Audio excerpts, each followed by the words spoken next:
մեր պլան Ան Լեռնային Ղարաբաղը հայաթափելը չէ։ Այսինքն Լեռնային Ղարաբաղի մեր հայրենակիցներին դուրս բերելը մեր պլան Ան չէ։ Մենք մեր գործողություններում ամեն ինչ պիտի անենք, որպեսզի մեր հայրենակիցները Լեռնային Ղարաբաղի բնակիչները իրենց տներում առանց վախի, արժանապատիվ, անվտանգ ապրելու հնարավորություն ունենան։ Փաշինյանի հիմնական խոսույթը այսպես կոչված խաղաղության օրակարգն է, որ նոր օրի ձախողվում է, իսկ Ադրբեջանի նախագահի հիմնական ասելիքն այն է, որ այսպես կոչված խաղաղության համաձայնագրի բանակցությունները մի կողմ, բայց գետնի վրա իրենք բոլորովին այլ բան են անելու։ Նա այդ մասին պարբերաբար խոսում է բռնազավթված Արցախի երբեմնի հայկական բնակավայրերից։ Այն պարագայում, երբ հայ-ադրբեջանական բանակցություններ պարզապես չկան, իսկ դա ապացուցում է, թե որքանով էին անկեղծ երբեմնի բանակցությունները։ Վարչախումբը խոսում է խաղաղության օրակարգի մասին այն պայմաններում, երբ այսօր աշխարհում միջազգային հարաբերությունները թելադրվում են պատերազմներով։ Խոսել խաղաղության օրակարգի մասին առանց ապահովելու պետական ամրությունները անմտություն է, եւ ամուր պետություն կամ գոնե դրա հավակնություն չունենալով պետությունը որպես բանակցային կողմ արդեն իսկ թույլ է։ Թե որն է բանակցությունների մեր օրակարգը, կարելի է միայն ենթադրել իշխանության ելույթներից։ Ասում են ցավոտ լուծումների կգնան, իսկ որոնք են դրանք։ Միջանցքը, անկլավները թե մի այլ բան։ Հայաստանի քաղաքացիները պետք է այս ամենի պարզ պատկերն ունենան։ Արցախի կարգավորման շուրջ ՀՀԿ Մինսկի խմբի Հովանու ներքո երբեմնի բանակցությունների մասին բոլորը տեղեկացված էին, գիտեին հիմնական դրույթները, եւ վերջնական հարցն Արցախի կարգավիճակն էր, որը պետք է ապահովվեր հանրակրվեով։ Հիմա ինչի մասին են բանակցությունները։ Կարևոր է նաև այն, թե ինչ միջավայրում են տեղի ունենում բանակցությունները, ուղղակի ռազմական ճնշման։ Այդ դեպքում արդյունավետ բանակցել եւ ստորագրել խաղաղության պայմանագիր պարզապես անհնար է։ Մեր պատանները դեռևս Ադրբեջանում են եւ այդ օրակարգը մոռացվել է։ Եթե առաջ բանակցվում էր Արցախյան հակամարտությունը եւ հրադադարի խախտումները տեղի էին ունենում ազատագրված տարածքներում, հիմա այդ ամենը տեղի է ունենում Հայաստանի Հանրապետության տարածքում։ Փաշինյանի թեզերը երբեմնի մադրիդյան սկզբունքների մասին դավաճանական էին։ Նա դրանք ներկայացրեց որպես դիվանագիտական ձախողում, նշեց, թե իբր դրանք կիրառելի չեն։ Երեք սկզբունքները՝ ազգերի ինքնորոշում, տարածքային ամբողջականություն, ուժի չկիրառում հայտնի են։ 5 տարրերն էլ դրանք կիրառական էին դարձնում եւ ուղղակիորեն վերաբերում էին Արցախի միջանկյալ կարգավիճակին եւ ապագայում անցկացվելիք հանրակրվեին։ Նա մանիպուլացնում է, երբ ասում է, թե այդ սկզբունքներն այլևս կիրառելի չէին։ Երբ Փաշինյանը շարունակաբար ճանաչում է Ադրբեջանի տարածքային ամբողջականությունը, Արցախը եւ անկլավները ներառյալ, Ալիևն ի պատասխան ակնարկում է, որ 29743 քառակուսի կիլոմետր սահմաններում երբեք չի ճանաչի Հայաստանը։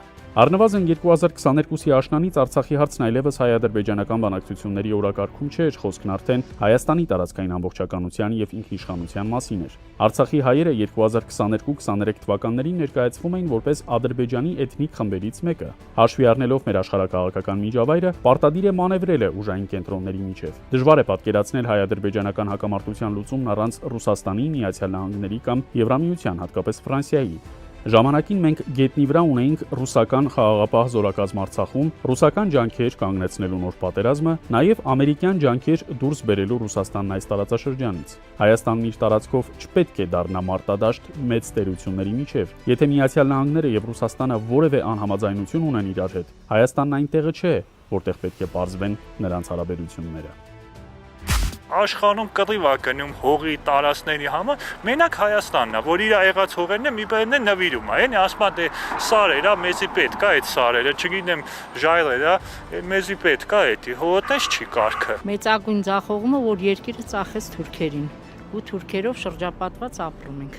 Իրա բութ ուղեղը, ես կյանքիս մեջ իրա կնոջ եւ իրա նման բութ անգրագետ չէի տեսել։ Պատերազմները ձախողումը եւ մեր հերոսների արյունը, որ թողեցինք այնտեղ, մենք ինչքան սերունդ կորցրեցինք։ Եթե պիտի տայինք սկզբից, եթե չենք տվել, ուրեմն չենք էլ տալու։ Ես այդ կարծիքին եմ։ Որ փածած երեխեքի առաջ մենք պարտավոր ենք հաշվետվություն ներկայացնել։ Այսօր խեղտել հարկերի տուրքերի մեր ժողովրդին, այդ հարցի պատասխանը չտալու խնդիր է ինձ թվում է։ Մենք այն սերունդն ենք, որ սև մութ, անլույս անջուր տարիներ ենք անցկացրել եւ այսօր հարկատու ենք, չգիտեմ ինչի համար։ Դա անասուն է։ Որովհետև ինքը թուրքի ժառանգ է, իր համար մեկ է, չէ որ թուրքերը որոշել են հայ արունը խմում են, իրանց ուզած ձևով խմում են։ Հիմա օղլին ես չգիտեմ, այդ օղլուն ոնց կարողանանք մենք պրծնենք դրանից։ Ժողովրդին խապելը, սուտ խոսալը, անիմաստ օրենքներ ընդունելը, իր ասածին տեր չկանգնելը, վախենալու բան չունեմ։ Մենք ճիշտ ենք ասում, չէ՞, դաժե հասարակ այս երեք օրենքները շահերը չեն պաշտպանում։ Թող խոսքին տեր կանգնի, տղամարդը շլվարը ինչի մորա հագնում, որ ոտերը չծածկի։ Փաշինյանին բերել են հատուկ նրա համար, որ հայ ազգը վերացնեն։ Գիտություն, կրթություն, մշակույթ տարան կապեցին սպորտի հետ։ Մշակույթի աշխատողը գիտություն չի հասկանա, որ մնաց սպորտը։ Նրանց ծրագիրը հայ ազգը վերացնելն է։ Նա Հայաստանի հողերը, ջրերը մաս տալիս է Թուրքին, եւ Թուրքի ուրախությունն է։ Էրդողանի գիրքը Էրդողանի նկարի վրա ուրախ հիանում է այդ գրքով։ Էլ ինչ մտածեմ ես այդ մարդու մասին։ Ամեն ինչն էլ ծախողել է, էլի։ Զինվորներին, որ հիմ այնքան մահացան զինվորները, որ պիտի էթանել։ Մահացան գնացին, պրծավ, մեր 3 բակալենի չկա։ Կարային չէ, փրկեին։ Ձախողումներ նայել, որ ոչ մի անգամ պատերազմում չհաղթեցինք մենք։ Անտեղի զոհեր տվեցինք։ Օր-օրի վրա թանկացումներ ա լինում։ Ձախողում է, թե չէ։ Ոչ մեկն էլ Նիկոլ Փաշինյանին չուզենա, որ ինքը մնա, քանի որ ինքը այնքան ստեր է խոսացել, որ ոչ ոք չի հավատում իրան։ Մեր գերիների համար, որ գերիների մասին չի մտածում, Ռուբեն Վարդանյանը բանը, այդ լավ մարդիկ գնացել են Բաքվի, բանտերը չեն կարողանում բերել։ Չնայած գերտերությունների սուր հակասություններին, ԵԱՀԿ Մինսկի խումբը մնացել էր այն միակ եւ բացառիկ բանակցային ձևաչափը, որում տիրում էր փոխըմբռնման մթնոլորտ։ Այսօր այն դե յուրե կա, բայց դե ֆակտո գոյություն չունի։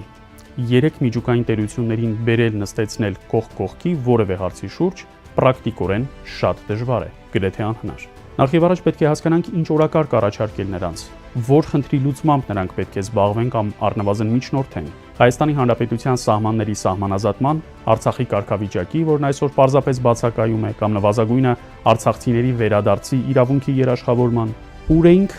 ուր հասանք։ Որոշիր հարգելի քաղաքացի, թե որ երեսն է ճիշտ։